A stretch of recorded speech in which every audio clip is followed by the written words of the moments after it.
Oh, one other open world game that I totally forgot about. I bought it because I couldn't go another day without it. The Darkness. The original one. That's right, it was. Sort of. It was open world. And every place was connected by a subway system. That's right. That game was really good. That was pretty fun and good. That game had awesome gameplay. It was really dark and really evil. That was a game I could not play around my parents when I was smaller. I'm like, okay, Mom, go away now. I'm about to bite this guy's head off again. I'm about to rip this guy's heart out of his chest with my demon arms. Yeah. But there was always this dark, foreboding sense of just evil floating, and it was just the voiceover for the darkness. Yeah. Oh my gosh, it was so good. Mm-hmm. But your character, let me just say, his 21st birthday, he looked like he was about 50.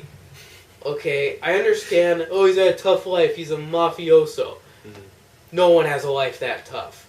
That guy was like, he had a genetic disorder to look that old at his 21st birthday. Yeah, he's got a problem. But that game was really good. It was. Great. I think it was done by the guys that made the Riddick game. Bioshock 1. That's true, it was. That was somewhat sectional open world. Mm-hmm. Yeah, that's true. I think that was one of my favorite games I had back then. Like, I've never played a game with an underwater city. That was just so cool. So original. Big Daddies and the whole 1930s theme it had or whatever. That was awesome. That game had so many good jump scares. It did. ODST. Stinker. Yeah. It's kind of just unnecessary. I don't know. I don't even remember. Bad. Was there a story? I mean, it was like 4 characters that had like missions, but it had nothing to do with a story. It was like ODST guys. They fell down and then... They fell down, got separated, and somehow your guy communicated to get his way back and never used his voice once. And then your guy's like a super sleuth. Like, he's like the crocodile hunter. He finds clues. Like, that's right. You find like a broken part of a wing. Wow. Oh, they went north. Yeah. It's like they should have had him in L.A. Noire. He was amazing. Well, it wouldn't have worked 'cause he doesn't talk. That's it. Do you have clues? Can you tell them to us? And all of the open world was nighttime. One good thing about it though was the firefight mode. That was fun. Firefight mode was awesome. The one really big map too. Yeah. Yeah. It was like a zoo. I remember pictures of pandas. Alright, we have been sitting here for about half an hour trying to figure out which game we're going to eliminate. We had the idea in our mind which one we wanted to win, and out of nowhere took a turn, and now we're going to pick another one. And we're trying to decide right now. The story in this one's good, but the story in this one is great. Mm-hmm. The main character in this one beats this for sure. The ragdoll. Mm-hmm. I hate it in that. Yeah. Like, I always end with like a dog with his head in a dude's crotch or something. Yeah. Like...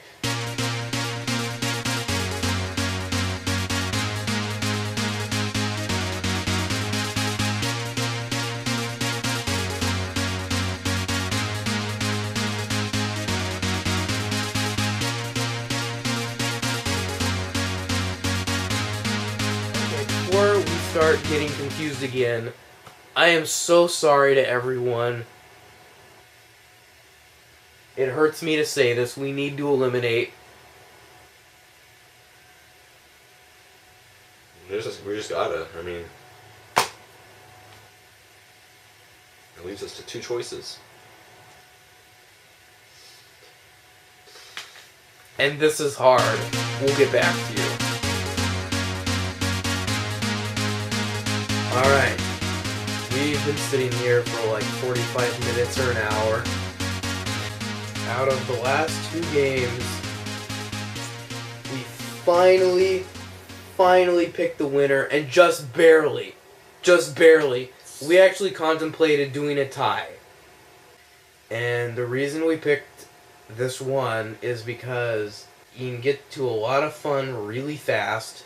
The variety of gameplay styles, you can do pretty much whatever you want. It does what it says, and it does it great. And like we were saying, we could play it pretty much any time. And not even have to be in the mood to play it. We don't even, yeah, that's a good point. You don't even have to be in the mood to play it. You can just put it in the Xbox, and you will end up doing something in it.